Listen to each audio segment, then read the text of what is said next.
ومن سيئات أعمالنا من يهده الله فلا مضل له ومن يضلل فلا هادي له وأشهد أن لا إله إلا الله وحده لا شريك له وأشهد أن محمدا عبده ورسوله أما بعد فأعوذ بالله من الشيطان الرجيم بسم الله الرحمن الرحيم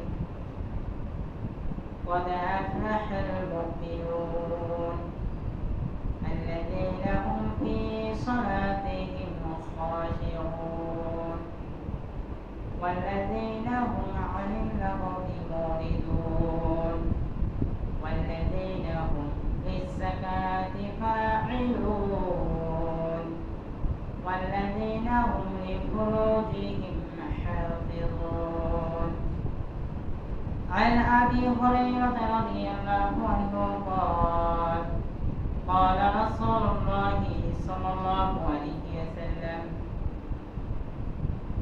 والله لا يؤمن والله لا يؤمن والله لا يؤمن قيل من يا رسول الله قال الذي لا يأمن جاره بوائقه رواه البخاري প্রশংসা সেই আল্লাহ সুবহানাহু ওয়া তাআলার জন্যই যে আল্লাহ সুবহানাহু ওয়া তাআলা আমাদেরকে দয়া করে মহব্বত করে ভালোবেসে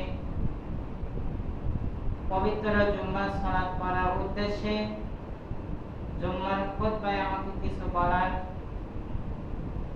আপনাদেরকে শোনার জন্য যে আল্লাহ সুবহানাহু ওয়া তাআলা সুযোগ করে দিয়েছেন সেই আল্লাহ সুবহানাহু ওয়া তাআলার প্রতি আমরা খুশি হয়ে বলি আলহামদুলিল্লাহ। শান্তি অবতীর্ণ হোক বিশ্ব নবীর উপরে, সকলেই বলি সাল্লাল্লাহু আলাইহি ওয়াসাল্লাম। আজকে জুম্মার খুতবার বিষয় প্রকৃত মুমিনের বৈশিষ্ট্য ও প্রকৃত মুমিনের জন্য আল্লাহ সুবহানাহু ওয়া তাআলা কি কি পুরস্কার রেখেছেন এই বিষয়টি সংক্ষিপ্ত আকারে বিবরণ দেওয়ার চেষ্টা করব। ওমা তাওফিকি ইল্লা বিল্লাহি আলাইহি তাওয়াক্কালতু ওয়া ইলাইহি উনীব। গত সপ্তাহে বলছিলাম আল্লাহ সুবহানাহু ওয়া তাআলা প্রকৃত মুমিনের যে বৈশিষ্ট্য, যে গুণাগুণ, সত্যিকারের যে ইমানদারের যে বৈশিষ্ট্য গুণাগুণ, এগুলো অনেক আয়াতে বলেছেন। পবিত্র কোরআনুল কারীমে অনেক আয়াত নাযিল করেছেন প্রকৃত মুমিনের সম্পর্কে, এবং রাসূল সাল্লাল্লাহু আলাইহি সাল্লামের হাদিসে অনেক রয়েছে। এখন বিষয় প্রকৃত মুমিন কারা, প্রকৃত মুমিনের বৈশিষ্ট্য কি হওয়া উচিত। আসলে কি আপনার আমার মধ্যে সেগুলো আছে? যদি থাকে ভালো, আর যদি না থাকে অবশ্যই আপনি আমি চেষ্টা করব প্রকৃত মুমিন হওয়ার জন্য, সত্যিকারের ঈমানদার হওয়ার জন্য। আল্লাহ সুবহানাহু ওয়া তাআলা পবিত্র কোরআনুল কারীমে সূরা আল মুমিনুন 23 নম্বর সূরা 1 নম্বর আয়াতে আল্লাহ পাক বলেছেন কদ আফলাহাল মুমিনুন, নিশ্চয় সফলতা অর্জন করেছে মুমিনগণ। সফলতা অর্জন করবে তা না, সফলতা অর্জন করেছে। দুই নম্বর আয়াতে আল্লাহ পাক বলেছেন আল্লাযীনা হুম ফি সালাতিহিম খাশিউন, যারা নামাজে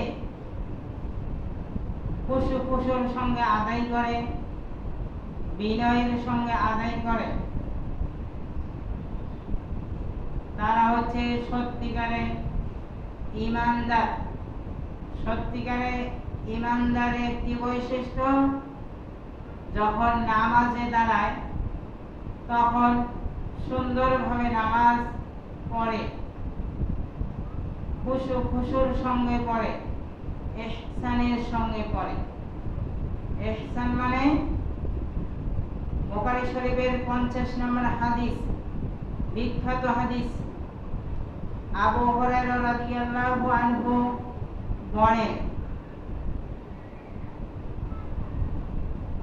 একদা আল্লাহর রাসূল সাল্লাল্লাহু আলাইহি ওয়াসাল্লাম জনসম্মুখে উপবিষ্ট ছিলেন। এমন জৈনিক ব্যক্তি এমন সময় এসে জিজ্ঞেস করলেন, ঈমান কি, ইসলাম কি, ইহসান কি, কিয়ামত কবে হবে? এরকম কয়েকটি প্রশ্ন করেছিলেন। রাসূল সাল্লাল্লাহু আলাইহি ওয়াসাল্লাম সুন্দরভাবে উত্তর দিয়েছেন। আমরা সেগুলো জানবো না, আমরা শুধু জানবো ইহসান কি। যখন জৈনিক ব্যক্তি আল্লাহ রাসূল সাল্লাল্লাহু আলাইহি ওয়াসাল্লামকে বললেন যে ইহসান কি, ইহসান সম্পর্কে আমাকে জানান, তখন রাসূল সাল্লাল্লাহু আলাইহি ওয়াসাল্লাম বললেন, আনতা আবুদাল্লাহা কাআন্নাকা তারাহ, তুমি যখন ইবাদত করবা, তুমি যখন আল্লাহর ইবাদত করবা যেন তুমি আল্লাহকে দেখছো। ফাইন লাম তাকুন তারাহু ফাইন্নাহু ইয়ারাক, যদিও তুমি আল্লাহ সুবহানাহু ওয়া তাআলাকে দেখছো না, যদিও তুমি আল্লাহ সুবহানাহু ওয়া তাআলাকে দেখছো না, যদিও তুমি আল্লাহ সুবহানাহু ওয়া তাআলাকে দেখছো না, তবে মনে রাখবা যে আল্লাহ সুবহানাহু ওয়া তাআলা তোমাকে দেখছেন। সত্যিকারের ঈমানদার সালাতে যখন দাঁড়ায় অবশ্যই একাগ্রতভাবে সালাত আদায় করে, রুকু করার সময় সুন্দর করে রুকু করে, সিজদা করার সময় সুন্দর করে সিজদা করে, যেভাবে রাসূল সাল্লাল্লাহু আলাইহি ওয়াসাল্লামের হাদিসে বিবরণ দিয়ে গিয়েছেন তিনি সেইভাবে সালাত আদায় করে। সালাতের গুরুত্ব সম্পর্কে আলোচনা আসবে, আমি সালাতের গুরুত্ব সম্পর্কে বলছি না, আমি শুধু বোঝাতে চাচ্ছি যে সত্যিকারের ঈমানদার যখন সালাত আদায় করবে, সত্যিকারের ঈমানদার যখন নামাজ পড়বে, তখন সুন্দরভাবে ইহসানের সঙ্গে নামাজ পড়বে। দুই নম্বর যে গুণাগুণটির কথা আল্লাহ তাআলা বলেছেন 3 নম্বর আয়াতে, আল মুমিনুন, আল্লাহ সুবহানাহু ওয়া তাআলা বলেন, আল্লাযীনা হুম আনিল লাগবি মুরিদুন, সত্যিকারের ঈমানদার অহিতুক কথা বর্জন করে, অপ্রয়োজনীয় কথা বর্জন করে।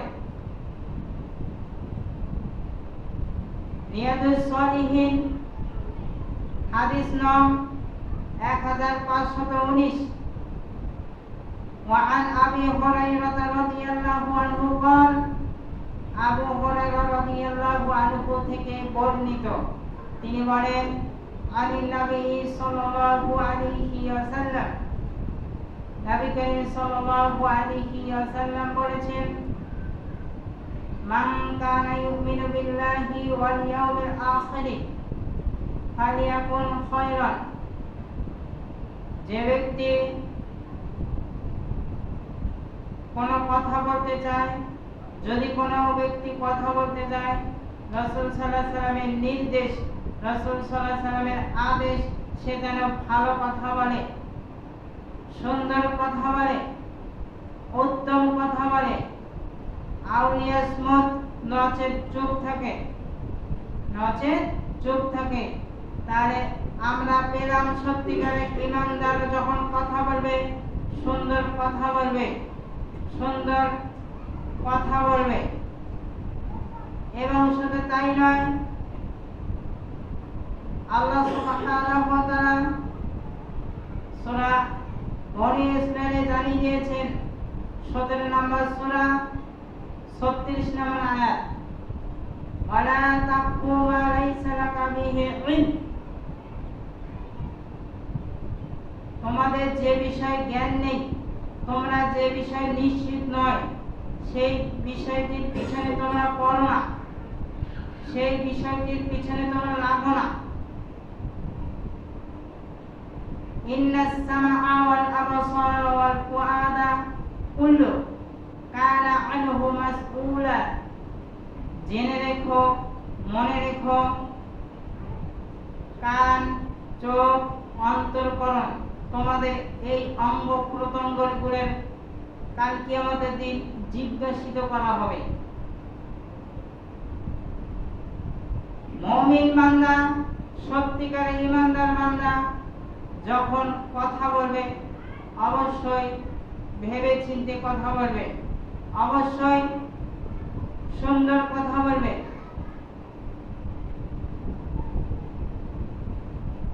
এবং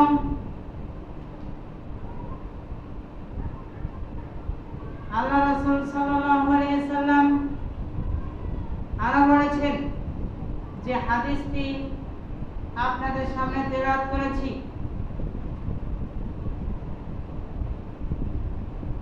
عن أبي هريرة رضي الله عنه قال قال رسول الله صلى الله عليه وسلم। আবু হুরায়রা রাদিয়াল্লাহু আনহু থেকে বর্ণিত, তিনি বলেন রাসূল সাল্লাল্লাহু আলাইহি ওয়াসাল্লাম বলেছেন, আল্লাহু লা ইউমিনু, আল্লাহু লা ইউমিনু, আল্লাহু লা ইউমিনু। আল্লাহর রাসূল সাল্লাল্লাহু আলাইহি ওয়াসাল্লাম এখানে 3 বার আল্লাহর কসম খেয়েছেন। আল্লাহু লা ইউমিনু, আল্লাহর কসম সে মুমিন নয়। আল্লাহু লা ইউমিনু, আল্লাহর কসম সে মুমিন নয়। আল্লাহর কসম, আল্লাহু লা ইউমিনু, আল্লাহর কসম সেই ব্যক্তি প্রকৃত মুমিন নয়। কইলা মান ইয়া রাসূলুল্লাহি কল, জিজ্ঞাসা করা হলো, হে আল্লাহর রাসূল, কে প্রকৃত মুমিন নয়? রাসূল সাল্লাল্লাহু আলাইহি ওয়াসাল্লাম বললেন, আল্লাযী লা ইয়ামান জারুহু বাওয়াহিকহ, যে ব্যক্তির অন্যায় থেকে, যে ব্যক্তির জুলুম থেকে, যে ব্যক্তির অত্যাচার থেকে, যে ব্যক্তির নির্যাতন থেকে প্রতিবেশী যদি নিরাপদ থাকে, সেই ব্যক্তি প্রকৃত মুমিন নয়। তাহলে আমরা হাদিস থেকেও শুনতে পেলাম, আপনার আমার দ্বারা যদি প্রতিবেশী কষ্টে থাকে, তাহলে আপনি আমি সত্যিকারের ঈমানদার হতে পারিনি এখনো। এবং আব্দুল্লাহ ইবনে মাসউদ রাদিয়াল্লাহু তাআলা আনহু থেকে হাদিস, রাসূল সাল্লাল্লাহু আলাইহি ওয়াসাল্লাম বলেছেন, ওই ব্যক্তি প্রকৃত মুমিন নয় যে ব্যক্তি নিজে উদর করে পেট ভরে খানা খাইল, কিন্তু তার প্রতিবেশী না খেয়ে আছে এটার খোঁজ খবর নিল না। তাহলে আমরা হাদিস থেকে আরেকটি মুমিনের বৈশিষ্ট্য সম্পর্কে জানলাম, যে যে ব্যক্তি পেট ভরে পেট উদর করে খেলো, কিন্তু তার প্রতিবেশী, তার আত্মীয় স্বজন খেলো না, না খেলো তা খেয়াল করলো না, দেখলো না।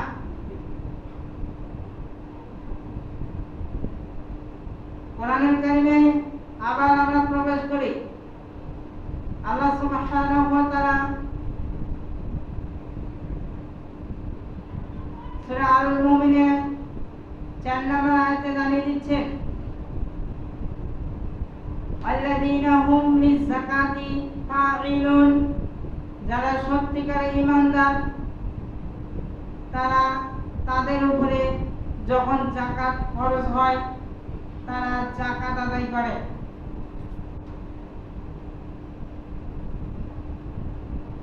আজ তাকালে দেখা যায় 100% মানুষদের মধ্যে 90% মানুষ যাকাত আদায় করে না। আর অনেক লোক এমন ভাবে যাকাত দিচ্ছে সেটাকে যাকাত বলা হয় না। কিভাবে যাকাত দিচ্ছে তাকিয়ে দেখেন, গ্রাম অঞ্চলে কিছু পাতলা শাড়ি দিয়ে যাকাত মনে করে দিচ্ছে, কিছু পাতলা শাড়ি দিচ্ছে আর মনে করতেছে এবার আমার যাকাত দেওয়া হচ্ছে। কিছু পাতলা লুঙ্গি দিচ্ছে প্রত্যেক বছরে। আচ্ছা আপনারা বলে দেখে যে এইভাবে যদি যাকাত দেয় যাকাত আদায় হবে? যাকাত আদায় হবে না। অবশ্যই খেয়াল রাখতে হবে, আপনার আমার কাছে যদি 1 লক্ষ টাকা যদি 1 বছর অতিবাহিত হয় তাহলে 1 লক্ষ টাকার 2,500 টাকা অবশ্যই আপনাকে আমাকে যাকাত আদায় করতে হবে।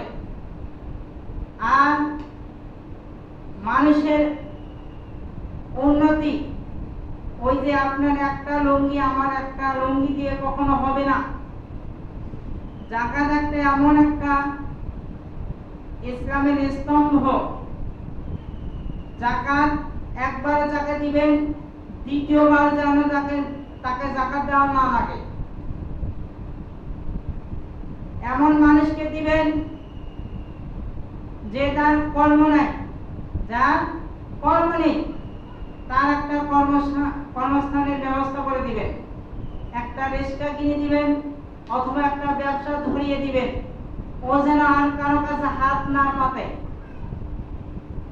যাকাত তো এমন ভাবে আদায় করা উচিত ছিল, কিন্তু এইভাবে তো যাকাত দেওয়া হচ্ছে না। এই জন্যই তো শহর অঞ্চলে ফকির মিসকিন ইয়াতীমদের সংখ্যা বেড়েই চলেছে। আর যারা বড়লোক তারা তো বড় হচ্ছে, যদিও দেখা যাচ্ছে তারা বড় হচ্ছে কিন্তু তারা ধ্বংসের দিকে যাচ্ছে।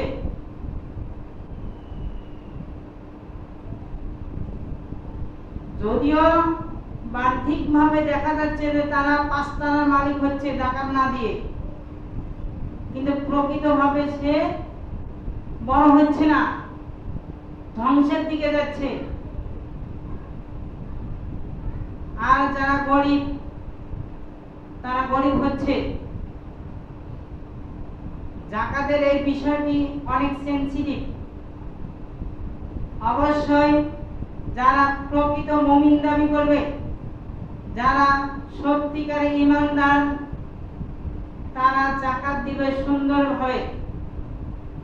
আল্লাহ পাক কিভাবে বলেছেন, রাসূল সাল্লাল্লাহু আলাইহি সাল্লাম কিভাবে দেখাই গিয়েছেন হাদিসে, সেইভাবে তারা যাকাত দিবে।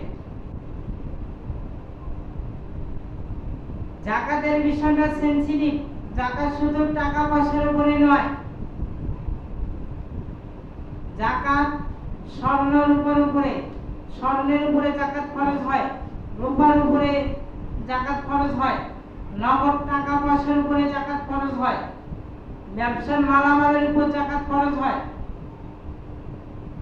এবং গৃহপালিত পশু প্রাণীদের উপরে যাকাত খরচ হয়। আপনি আমি কি করি, আপনি আমি কি দেখতে পাই, প্রত্যেক বছরে আসে অনেকের কাছে 5 লক্ষ টাকা থাকে বা 1 লক্ষ টাকা থাকে বা 3 লক্ষ টাকা থাকে। এটা হিসাব করে যে টাকাটা হয়, সে টাকাটা মানুষকে 2,000 টাকা করে দেওয়া হয়, অনেকে 1,000 টাকা করে দেয়। এইভাবে যাকাত আদায় হয়? কখনো এইভাবে যাকাত আদায় হয় না। যাকাত আদায় করতে হবে ওইভাবে যেভাবে আল্লাহ সুবহানাহু ওয়া তাআলা বলেছেন, সেইভাবে যাকাত আদায় করতে হবে আমাদের। যেভাবে রাসূল সাল্লাল্লাহু আলাইহি ওয়াসাল্লাম দেখিয়ে গেছেন সেইভাবে যাকাত আদায় করতে হবে। স্বর্ণের যাকাতের কথা বলি, স্বর্ণ যদি আপনার আমার কাছে যদি 7.5 ভরি থাকে, 1 বছর যদি থাকে, তাহলে সেটা বিক্রয় করে যে মূল্যটা হবে ওখান থেকে মূল্য বের করে 2.5% যাকাত দিতে হবে। আপনার আমার কাছে যদি 85 গ্রাম স্বর্ণ থাকে, সেটা বিক্রি করার পরে যে মূল্যটা হবে ওই মূল্য থেকে আপনাকে আমাকে 2.5% যাকাত দিতে হবে। রূপার ক্ষেত্রে 52.5 তোলা, 52.5 তোলা রূপা যদি আপনার আমার নিকট থাকে 1 বছর, সেই 52.5 তোলা বিক্রি করার পরে যেটা মূল্য আসবে সেই মূল্য থেকে আপনাকে আমাকে হিসাব করে 2.5% দিতে হবে। আপনি আমি তো তা করি না, অধিকাংশ তা করে না। এই জন্য আমি আমার থিঙ্কিং থেকে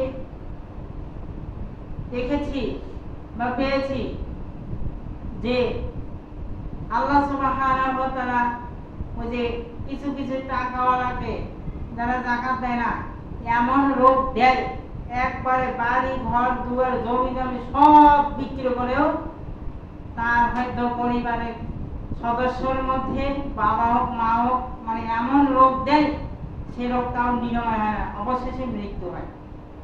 আমি এমনও শুনেছি কোটি কোটি টাকা খরচ করে ঔষধ খাওয়ার পিছনে আপনি আমি টাকা ব্যয় করতে দ্বিধাদ্বন্দ্ব করি না, কিন্তু দ্বিধাদ্বন্দ্ব আসে আপনার আমার দান করার ক্ষেত্রে,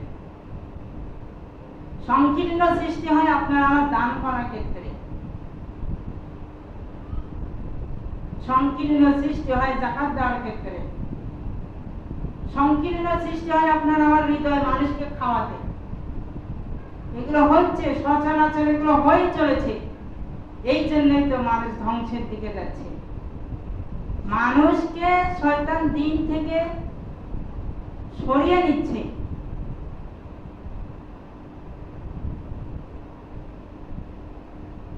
আল্লাহ পাক যে বললেন ওয়ালাল হায়াতুদ দুনিয়া ইল্লা মাতাউল গুরুর, পৃথিবীটা তোমাদের জন্য খেল তামাশা, রং তামাশা, ধোঁকাবাজি ছাড়া কিছুই না। অনেক জায়গা বলেছে, তারপরেও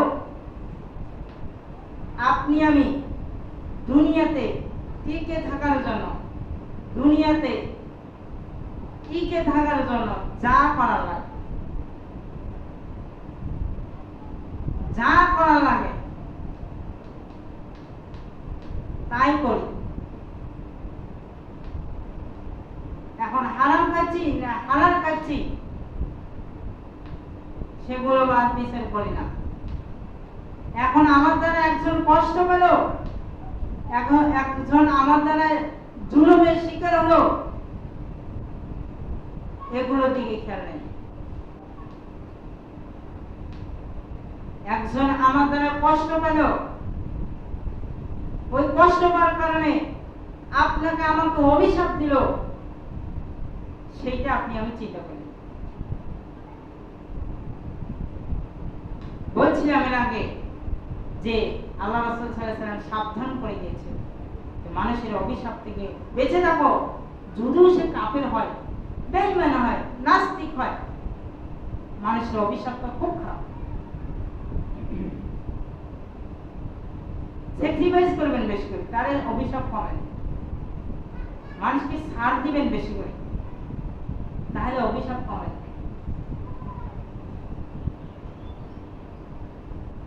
আপনি আমি তো স্যাক্রিফাইস করতে চাই না, মানুষকে ছাড় দিতে চাই না, মানুষের প্রতি জুলুম করা তো কমাতে চাই না।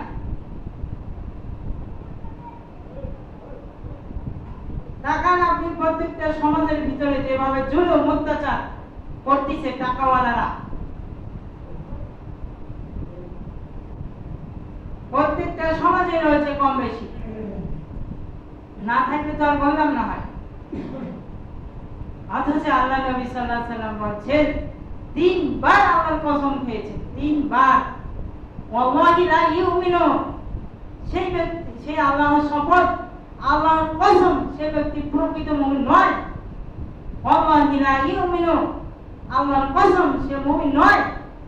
ওয়াল্লাহি লা ইউমিনু, আল্লাহর কসম, সেই ব্যক্তি প্রকৃত মুমিন নয়। জিজ্ঞাসা করা হলো, মাইয়া রাসূলুল্লাহ, কল, সে ব্যক্তি কারা? সে ব্যক্তিকে আল্লাযী লা ইয়ামান জারুহু বাওয়াইকা, যে ব্যক্তি অন্যায় থেকে, জুলুম থেকে, অত্যাচার থেকে প্রতিবেশী যদি নিরাপদ না থাকে, প্রতিবেশী যদি সেফ না থাকে,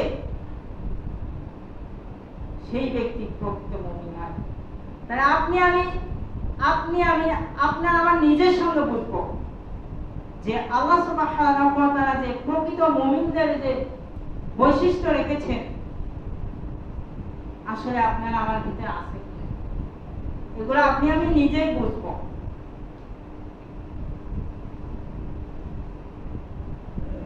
বলছিলাম, প্রকৃত মুমিনের জন্য, সত্যিকার ইমানদারদের জন্য আল্লাহ পাক কি কি পুরস্কার রেখেছেন। তা হচ্ছে সূরা আনফালে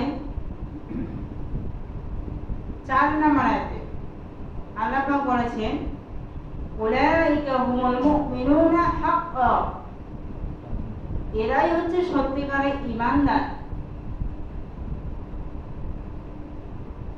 লাহুম দারাজাতুন ইনদা রাব্বিহিম, তাদের জন্য তাদের রবের নিকটে, তাদের রবের কাছে ওয়া মাগফিরাতু ওয়া রিজকুন কারীম,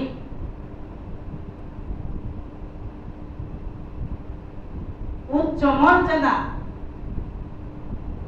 আল্লাহর ক্ষমা ও সম্মানজনক রিজিক। পারি বললাম তিনটি।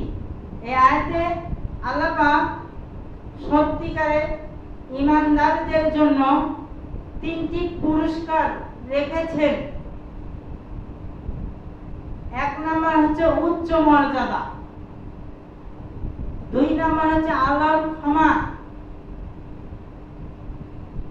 ক্ষমা নিয়ে একটু বলি। আল্লাহ সুবহানাহু ওয়া তাআলা যাকে ক্ষমা করবেন তার জান্নাতে যাওয়া নিশ্চিত।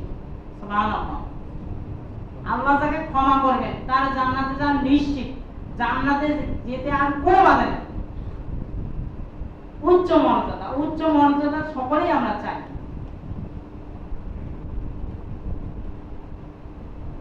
আর অরিজকুন কারীম 3 নাম্বার, সম্মানজনক রিজিক রেখেছেন। সম্মানজনক রিজিকটাই তো বুঝি না। সম্মানজনক রিজিক প্রকৃত মুমিনদের জন্য আল্লাহ সুবহানাহু ওয়া তাআলা রেখেছেন। তাহলে কাল কিয়ামতের দিন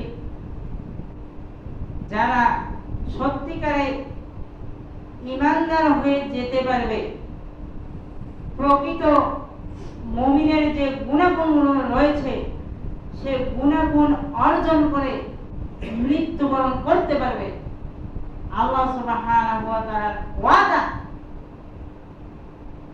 তাকে উচ্চ মর্যাদা দান করবে, তাকে ক্ষমা করে দিবে, তাকে সম্মানজনক রিজিক দিবেন। সম্মানিত উপস্থিতি, এবং আরো অনেক রয়েছে সত্যিকারের ঈমানদারের বৈশিষ্ট্য।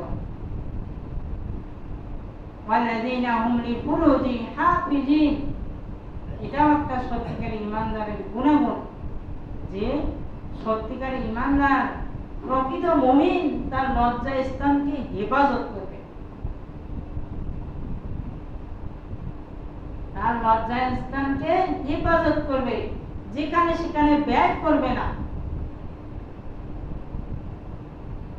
সম্মানিত উপস্থিতি, আল্লাহর নিকট দোয়া করি যে আল্লাহ সুবহানাহু ওয়া তাআলা যে প্রকৃত মুমিনের যে বৈশিষ্ট্যগুলো কথা বলেছেন সেই বৈশিষ্ট্যগুলো যেন অর্জন করতে পারি। সকলে বলে আমিন। যে সত্যিকারে ঈমানদারের গুণাগুণের কথা আল্লাহ সুবহানাহু ওয়া তাআলা বলেছেন সেই সত্যিকারে প্রকৃত মুমিন যেন হতে পারে আল্লাহর নিকট দোয়া করি। সকলে বলে আমিন।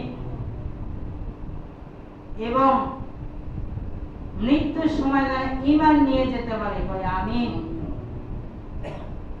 আমরা যারা অসুস্থ আছি আল্লাহ পাক আমাদেরকে সুস্থ দান করেন, আমিন। আমরা যারা বিভিন্ন টেনশনে রয়েছি আল্লাহ পাক আমাদের টেনশন গুলো দূর করে দিন, আমিন। টেনশনের শেষ নেই, নানান টেনশন, দুনিয়াবি টেনশন থাকবেই মৃত্যুর আগ পর্যন্ত। কথা আমি প্রায় সময় বলি। এর ভিতরে আপনার আমার জীবন অতিবাহিত করতে হবে, এর ভিতরে আমাকে দিনকে সত্যভাবে ধরতে হবে, যেন দিন থেকে যেন শয়তান কোনোভাবে যেন বিচ্ছিন্নতা না হয়। দুনিয়ার টেনশন প্রেশানে পরীক্ষা থাকবেই মৃত্যুর আগ পর্যন্ত আপনার আমার, এবং কিয়ামতের আগ পর্যন্ত যারা আজ এসেছিল এখন আছে এবং আসবে। এটা তো কিসের জায়গা মানে কি? পরীক্ষার জায়গা, পরীক্ষার হল। পরীক্ষার হলে তো পরীক্ষা দিতেই হবে। এর জন্যই তো আপনি আমি হতাশ হয়ে যায়, নিরাশ হয়ে যায়। যাই হোক, আর অনেক আয়াত রয়েছে, আল্লাহ পাক অনেক আয়াত নাযিল করেছেন যে তোমরা হতাশ হও না, তোমরা নিরাশ হও না। কত অন্যায় করেছো, কত পাপ করেছো, কত জুলুম করেছো, ফিরে আসো। আল্লাহ তাআলা ক্ষমা করতে একটু দ্বিধাবোধ করবে না, কিন্তু আপনি আমি তো ক্ষমা চাইতে পারি, আপনি আমি তো ক্ষমা নিতে পারি না আল্লাহ তাআলার কাছ থেকে। এটা হচ্ছে সবচেয়ে দুঃখের বিষয়, সবচেয়ে দুঃখের বিষয়, সবচেয়ে দুর্ভাগা আপনি আমি এই সাইটের দিকে যে আল্লাহ তাআলার কাছে ক্ষমা চাওয়ার মতো চাইতে পারি না। গুনাহ হবেই, মানুষ ভুলের ঊর্ধ্বে না, মানুষ পাপের ঊর্ধ্বে না। কোরআনুল কারীমে আয়াত আছে, যদি এই উম্মত যদি গুনাহ না করত তাহলে আল্লাহ সুবহানাহু ওয়া তাআলা এই উম্মতকে ধ্বংস করে আরেকটা উম্মত দিত। তারা পাপ করত, আল্লাহ তাআলার কাছে ক্ষমা পেত। তাহলে আমরা পাপী, আমরা হচ্ছে গুনাহগার। বিশ্বনবী সাল্লাল্লাহু আলাইহি সাল্লাম যদি দিনে 70 থেকে 100 বার তাওবা করতে পারে, আপনি আমি তো 5 বারও বলি কি না বলে আল্লাহ ভালো জানেন। অনেকে 5 বারও বলে কি না বলে আল্লাহ ভালো জানেন। তা আপনি আমি হচ্ছে এরকম কপাল করা, আপনাদের কথা বাদ, আমার কথা, আমি কপাল করা, আমি দুই ভাগা। অবশ্যই এই বিষয়গুলো আপনার আমার খেয়াল রাখা উচিত। অবশ্যই এই বিষয়গুলো আপনার আমার মজকের ভিতরে ভালো করে সেট করে দিতে হবে যে পৃথিবীতে কতদিন বাঁচব, লাভটাই তো বুঝলাম না, কি করলে কি লাভ হয়। শুধু দুনিয়াবি লাভটা বুঝলাম, আখিরাতের লাভটা বুঝতে পারলাম না। আখিরাতে যেটা লাভ হবে সেটাই হচ্ছে উত্তম লাভ। দুনিয়াতে আপনি যতই অন্যরকম সফলতা অর্জন করেন না কেন, একটাও সফলতা নয়, একটাও সফলতা নয়।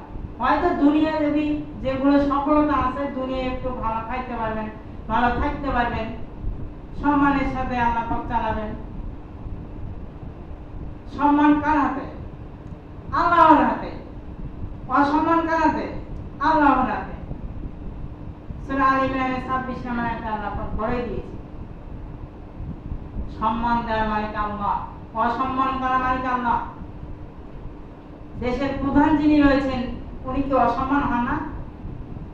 হয় না? আল্লাহ পাক ওনাকে অসম্মান করে না, বেয়াজ্জতি করে না, তখন থেকে যত বড় টাকাওয়ালা হন না কেন, যত বড় ক্ষমতাশীল হন না কেন, আল্লাহ যদি আপনাকে অপমান করান সেটাই চূড়ান্ত। আর যত বড় নিম্ন শ্রেণীর মানুষ হোক না কেন, আল্লাহ যদি সম্মান দান করেন, পৃথিবীর কেউ তাকে অসম্মান করতে পারবে।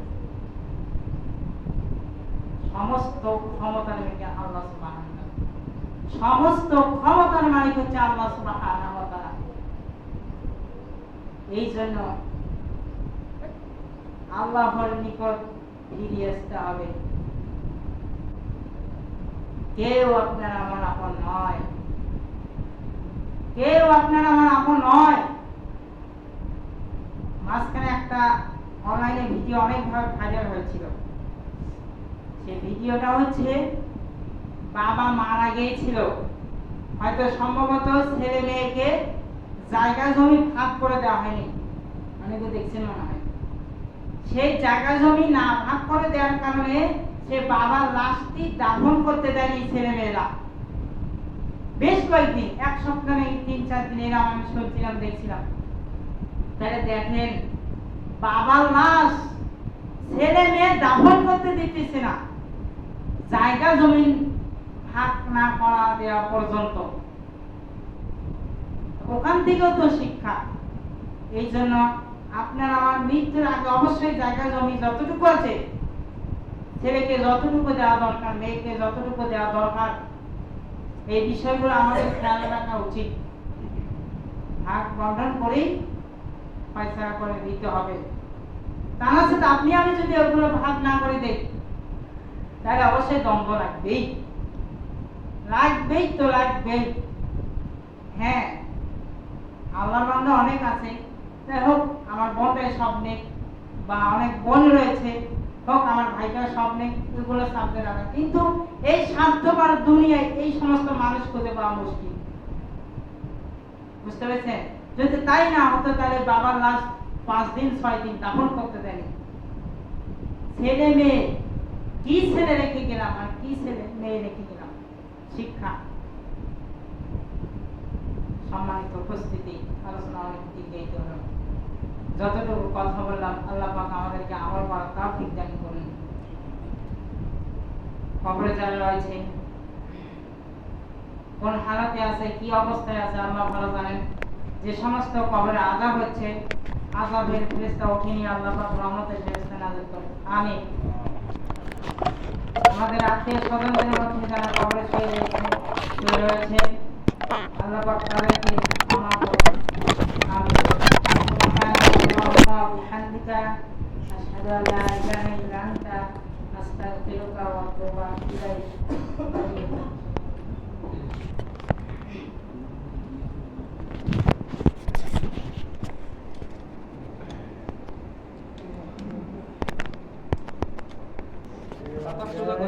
حي على الفلاح قد أكبر الله أكبر